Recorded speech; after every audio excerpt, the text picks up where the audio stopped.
Hello and welcome back to Late Night Movies with Mike and Forbes. This time we're going to be talking about a new film, Indiana Jones and the Dial of Destiny. Dial of Destiny. Michael. We came to see this movie this night. Mm-hmm. Yeah. It's a film that has got bad popularity. It has, yeah. Bad reviews. Notoriety for being a terrible film. Yes. But I still felt that was a film that I still wanted to see. Of course, we need to base our own decisions, not based on what YouTubers have told us, review bombs and things like that. Yeah. We need to take into account that the critic score of this is quite low, but the audience score is quite high. Yeah, so Rotten Tomatoes, was it 70%? So I think the critic score sits around sort of 65% odd. Yeah. And I think the audience score is in the 80s, I think. So, which is fantastic for what is considered as an action film. Action films don't usually get high scores. I think what people are thinking of is the nostalgia they got from the first three. yes. That nobody can ever let go of. Ever. And no matter how much they try, it just never brings it back to those trilogies, those original trilogies when Harrison Ford was in his prime. Yeah. You know? So you come back to Crystal Skull. And then you got Dial of Destiny. So both flopping quite hard. Well, no, because the curious case of this is that the Kingdom of the Crystal Skull did huge money at the box office. I think it ended about 700 million. Yes. But the reviews... Right, okay, yeah. From a viewing Yes. point of view, yes, Yeah, absolutely. yeah. But yeah, money is making that, from that film, definitely. From this film, not so much, which is weird. I think people should give this a chance, in all honesty. Well, I mean, we need to look at it this way. So let's look at, Raiders, 1981, 1984 was Temple of Doom, which is my personal most disliked one of this film franchise. And I wouldn't say I hate it, but I don't like it. 1989, I think, brought us Last Crusade, and then we fast forward to 2008, which gave us Kingdom of the Crystal Skull. So it's a long time. So even then, you think that's a long gestation period between the third film and the fourth film. We're in 2023 now, and it's an even further detachment from the Indiana Jones character, which is why they had to bring in the parts of the first part of the film, which is absolutely fantastic. The first 10, 15 Let's talk about minutes, that. Yeah. You got the young Harrison Ford, the young Indy. You're bringing that nostalgia back from the first three, and it was fantastic. It's such a good opening. You always have a good opening from Indiana Jones, and it delivered it nicely with this one. And the most important thing that really, really impressed me was the CGI. CGI is probably the best I've ever seen from any movie. It's come on leaps and bounds. Yeah. You can still moan about it. There was little points where I was like, that's definitely CGI. Yeah, it's not quite perfect. No. But when I first seen it as young Indy, I was thinking, when did they film this? Is this something they had locked away for a long time? Footage, yeah. I honestly did. And because of that, that's how good the CGI is. Yeah, it's almost worth it for that, isn't it? Yeah. Absolutely. You can nitpick at CGI because it's not real. Yeah. You don't say about animation films, but when it comes to real films, real action films, you point out the little bits. True. Because it's not real. True. It can't be real. You can't film him as a young Indiana Jones. You're fighting your mind. Yes. You're fighting your mind, and your mind's constantly telling you that yes, this is uncanny valley. This shouldn't be right. But for some reason, this film, you do almost get accustomed to the fact that you've got a young Harrison Ford here in front of you, and they've done it reasonably well with the technology they have here. Yes. I think a couple of things in the opening that I got a bit of detachment was when they flashed up the Indiana Jones and Dial of Destiny, they didn't use the Indiana Jones like sweeping typeface. Kind of felt that they would have done with that, and also when you had the whole Disney logo at the beginning, like it just felt weird, really strange. It felt like they were really pushing for the 100 years of Disney more than anything else. But yeah, they were really pushing home that it's Disney and Lucasfilm that have made this, and I kind of felt that if you had Lucasfilm as the main splash screen, maybe we wouldn't have been reminded so much it's going to be a dumbed down sequel. Yeah, which is sort of the problem. I mean, why couldn't Spielberg come back to this one? He hasn't directed this one. There's no involvement whatsoever. Could he not have a little bit? Even James Cameron comes back, as is say.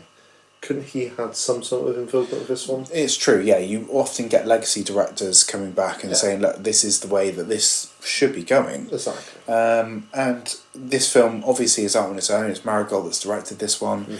I think that really we need to look at what we've got here as a product in 2023. It's hard to judge this based on the original trilogy, then taking Indy 4 into consideration, which is a film that people want to universally hate. Yes. Personally, I don't have many gripes against that film. Yes, it's got its silly moments, it's got real stupidity going on in it, but the majority of the film I don't dislike. Crystal Skull, for me, was the perfect ending to the whole Indiana Jones franchise. Yeah. It's going above and beyond about all the answers that we ever wanted throughout the other films. Well, it's expansion of characters, isn't it? Yeah. You've got Marion that's expanded as a character, you've got Mutt as his son, so it expands Indy as a character. Who we'll dive into in a little bit. Yeah. Which I'd love to dive into. Yeah. I really, really would. So, moving back to Indy 5, which, in my view, a film that I didn't think would ever happen at all. We've got a Harrison Ford It's been a treat, to be honest. Yeah, Harrison Ford is now 80 years old. Obviously, at the time of filming this, he's 77 or whatever. Yeah. Set in the 60s. So, 1969. So the moon landing. That's right. Yeah. Yeah, or moon launch. It's already placed. It's almost force fed it to you. Yeah. This is an event that's happening. We're going to say in 1969. It's the moon launch. You're excited at this, and we're going to just hammer this point home. Rather than leaving it to viewer interpretation of what era it might be, what year it could be. So we start off. Once we've got our sort of CG circus, we've got a dishevelled Indy who wakes up to a raucous party going on in his apartment He's block. the grumpy neighbour, bangs on the door, turn that down. Not bad, the Harrison Ford impression, if I'm saying so. It's very, very good. But we need to sort of take into the fact that he's an elderly bloke who's still doing seminars, for school. And it just happens to be his retirement day. Yes. That's perfect coincidence. Of course it is. But, the coincidences don't really stop there, do they? That we've got one of the characters in the past, Shaw, whose daughter has happened to find Indy. And she wants to find the pieces of the Dial of Destiny.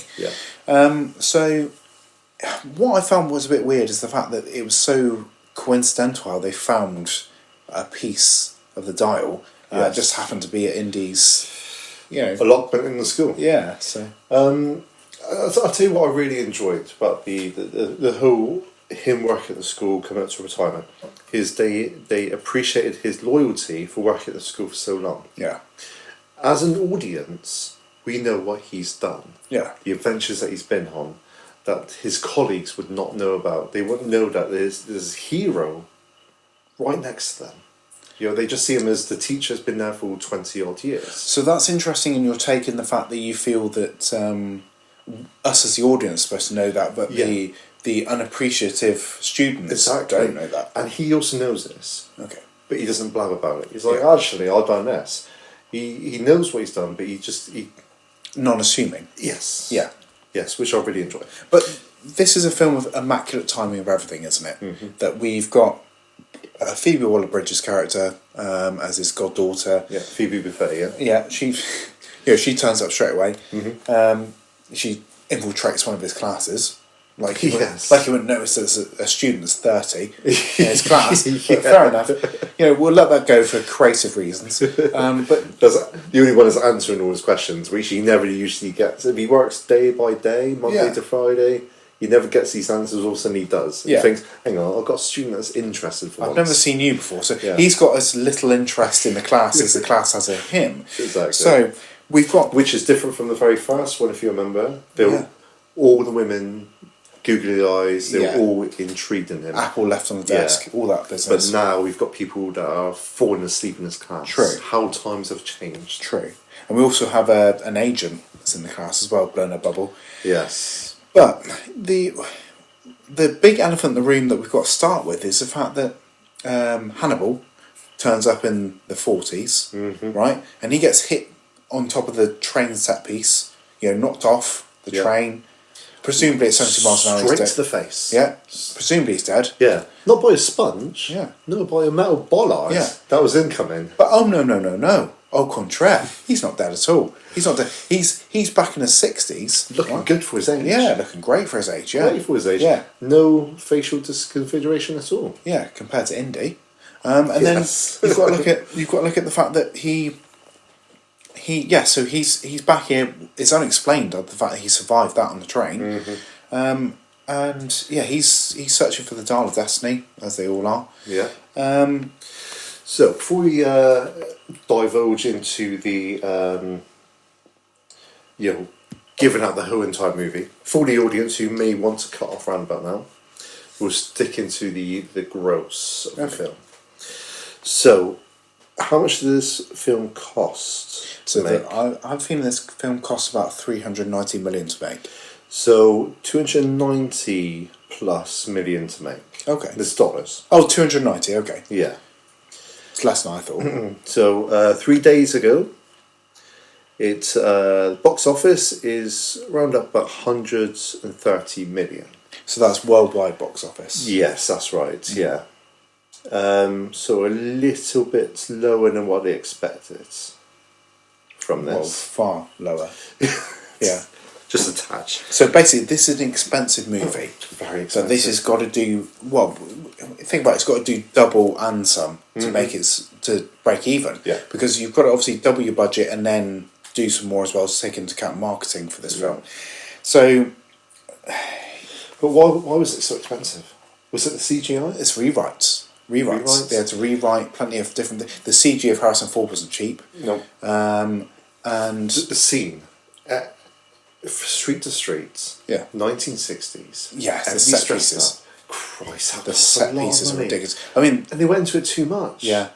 If they cut that out, how much money do you reckon they'll save? Well, you've got a scene with a street parade, haven't you? With Brutal streets. Confetti going everywhere. Yeah. You've got people dressed in sort of 60s attire. You've even got the incidental details of people in the apartment windows dressed in attire and stuff like that. It all adds up. The cars, everything. We sort of degrade into scenes where the one part of the dial is conveniently in Indy's school. Yeah, the whole time he had it on him. Yeah, it was on him the whole time. Yeah, and they sweep away that part of the story quite quickly, which is weird. How has he gone this long without even divulging into this part of his life? Yeah, why is he interested now? Yeah, from Crystal Skull to now. Yeah, he's done nothing. Yeah, but presumably he's had it that time. He's had it the entire time. He's had it that time. Yeah. When you think I might actually, as an archaeologist who goes on adventures, maybe I'll just look into this a little bit more. Yeah, because I'm not going to lie, throughout this movie, it was very easy for them to do this. It was. Everything was very conveniently placed. Yes. So we need to look at, Madison or whatever he's called. Yeah, Mad Michelson. Yeah, with Mad Michael, with his, him turning up conveniently in every scenario. It really, really annoyed me. When they got away on the boats, and they left them there stranded on a boat that was basically blown up, so they couldn't use this. They got away on a speedboat, and they were like, it did the typical indie map thing where it was good. Oh yeah, that was a nice little throwback. Yeah, which is nice. Then they decided for Mad Michelson with binoculars they're going east. What point did they do this? Yeah. When they finally got to Spain. Yeah. What part of the faceless water do you know they're going in? Because no offence, by the time they even got a boat, they'll be long gone. Yeah. And how the hell would you know where to go? But this is the thing throughout the whole film. Like when he gets the intel on Phoebe Waller-Bridge and Harrison Ford, and then he looks at a photo of Harrison Ford and he's like, oh, he already recognises him there, doesn't he? So then he's got a vested interest in, sort of pursuing his quest. Which is good, because he didn't recognise his name. Yeah. It's like Professor Indiana Jones. And Henry Ford Jr. Yes, that's it, sorry. And then he looked through the paperwork and he looked at him, he's like, I recognise that guy. Yeah. I swear I got hit in the face briefly when I met him for 5 seconds. Bloody 25 odd years ago, yeah. Yeah, exactly. So yeah, everything's very immaculately timed, and they try and polish things off as quickly as they can. Yeah. And I think this is the main crime with this film, is the fact that they try and immaculately time everything. So our cast of characters, we've got the cast. we've got Indy, we've got the goddaughter, Phoebe Buffay. yeah, we've got Mads Mikkelsen, We got the henchman, Boyd Holbrook, yeah, who was starred in a few low budget action movies. Actually, he was in Logan as the bad guy. yeah, Does a very poorly job. It's not the sort of cast we want to see in these movies, because we had somewhat of a cast. I remember at the beginning, the Nazi, the German guy. yeah. He's been in quite a few movies. He's actually quite a good actor. Secondly, Toby Jones, who's a fantastic British actor, and he wasn't in it much at all. Yeah. Beginning, and that was pretty much it. He was gone after that. But then we have Salah returning through various points of the movie. Salah's Revenge? Yeah, okay, fair enough. No, his old friend Salah. We've also got Antonio. Oh yeah, no, of course. Yeah. Yeah. Oh, I love him as an actor. He's frail, isn't he? Yes, very fair on this, isn't he? Yes. Yeah, almost don't recognise. Lost a lot of weight. Big guy, yeah, and he's so small. It was great to have him back. We've got Antonio Banderas for a very blink and you miss it performance. Very, very big. Yeah. That part I didn't understand at all. Indiana Jones bigged Antonio Banderas up. I can't remember his name in it, but he referred him to as the greatest frogman in Spain. Yeah. And then when it comes to the point of diving into the ocean, he didn't go very far. Indiana Jones went the rest of the way. Yeah. So what was there any need to get the greatest frogman ever? Well, the fact that Waller Bridges' character was just going to double cross him and leave him there with the eels, and then decided at the last minute she was going to save him. Yeah, yeah. But yeah, you've got the kid as well. You've got the kid that can't swim, who later on swims. Yeah. But then the kid that can't fly a plane, that later on flies a plane. Mm-hmm. So, you've got all I these... I don't understand the kids. It was very trying to get... Short rounds. Yeah. Yeah. But then a lot of the people that might be listening to this be like, oh no, why didn't they bring Short Round back? Look, let it go. Temple of Doom wasn't a great film, okay? Short Round is not a main character. He's not going to carry a film. No. And seeing that he's come back into the acting world, he needs to star in films Just recently. that are good. Yes. Just recently as well. Last thing he wants to do is star in Jones film. Yeah, so because that would just kill his career. Everything, everywhere at once, wasn't it? Yeah. So fantastic. that's his comeback film. Yes. And that was actually after this film. Yes. After they started shooting this film. So let it go. Short Round is gone. Yes. Just let it go. So right. So moving forward, we've got the plot line of this film is very, very odd, and I think you can't take it very seriously if you think that Kingdom of the Crystal Skull was far fetched. Yeah. Because this is very far fetched. Time travel and all this. Honestly, it was so strong at the beginning, and then as it was getting to the story, it had you intrigued. Like, where's it going to go? Where's it going to go? And then as it was going into it, and bad guys would turn up into certain ports 5 minutes later as just they arrive. Teleporting in, yeah. Appearing out of nowhere. It's like, how the hell has this happened? It's not believable and I don't like it. Yeah. And the henchman, the certain one that got this big boy, he is a James Bond character. Yeah. Where you punch him, nothing happens. He's 7 foot tall. He's a brick house. People would try and push him, but he doesn't move. Later drowned, but still, it's a character we don't need in this film. I kind of feel that the way they've gone with this film, that it's almost like they didn't really know where they were going with it. Like the whole end sequence for me, like I felt was flabby. I was getting fatigue when we were sat there, and I was like, that they could have cut the run. What would have made this film really successful, I think, in my view, the crux of it was, if you could cut the runtime down to an hour and a half and cut the budget down to 150 mil, this film would have done gangbusters. Yeah, it certainly was. Take it back to the old days where it was filmed back then. You don't need all this new stuff. You don't need all this fluff. Yeah. Don't need fluff. The caves did it for me, because to me it was Goonies. Well, the echoing in the caves. Yes. Now, I don't know whether you were like this, but with the echoing in the caves, I kind of just wanted the whole Grinch of I hate you, I hate you, I hate you, as it goes through the caves. That's kind of like what I wanted to happen here. The whole echo, when they were doing a little singing little routine between Waller Bridge and Ford, it was like, and because they were going through this cave, and they were setting up literally a trail for the bad guys to go. And what I really hated when they went into that cave, Matt Morrison decided to look up. Yeah, why is he looking up? They went that way. Why does he know that? Like, I can understand if there's a new piece of rock that broken off or something like that. Yeah, right, they've gone that way. I think it was like a wet trail that was kind of going up. It wasn't really clear. But for him to go around and go, oh, they're not here, look up. Oh, they went that way. But you've also got the regenerating bridge, where the bridge breaks and then the rope bridge broke. But that's how the big guy got swept away. Yeah, we saw that already. But then they come back over the bridge and the bridge is regenerated. So obviously it's. It would have been better if you saw him like kind of skit across the ropes, like the only ones that was there, sort of thing. That would have been more clever. But no, they decided let's put that bridge back up so they can go right across. But I mean, not to give too many spoilers away from the film, unless you're planning on seeing it. But like. The last act, I think, is very cluttered. So we're talking about the going into the past. Well, once they get the Dial of Destiny working, of course. Some of it just was really backward logic, wasn't it? Yeah, they were setting up sort of Easter eggs for us, like the propellers being on the tomb, the watch, and the part of the dial itself. I think it was.